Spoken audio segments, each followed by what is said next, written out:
Let me tell you about my sinister superpower I discovered that I had yesterday.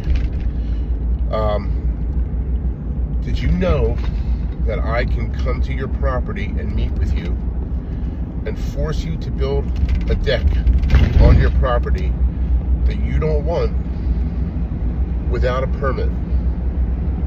That's right. That's what I found out. I could just show up, meet you on site, explain to you why you have to have this deck, tell you that I'm going to build it without a permit, and execute it, you know?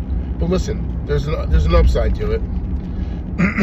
Yes, you'll have to pay me outright to build the deck originally, all right? But here's the caveat.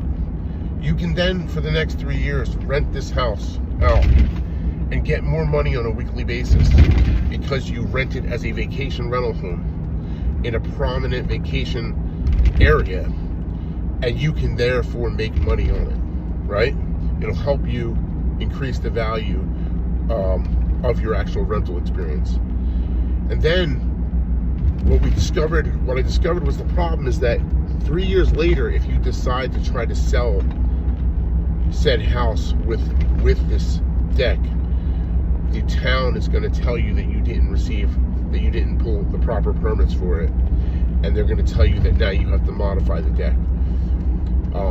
And that's pretty much the way it went. And then I modified the deck, and I met the homeowner out there after doing this deck, and and he asked me to modify it and asked me what it would cost and how I could help him, and I explained to him the process, and we did. On the day that he asked, we took it apart. I even applied for a permit for the deck modification based on the township, requiring it. I bought a dumpster. We took the old deck down. We disposed of it. We retrofitted part of the deck to meet the township's new guideline that they requested. The stairs were able to exist, and it was done.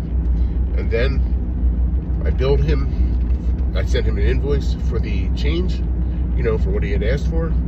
Mind you, they made money renting the house. They made money. They're going to make money on the sale of the house. So what do I get for that after the handshake agreement?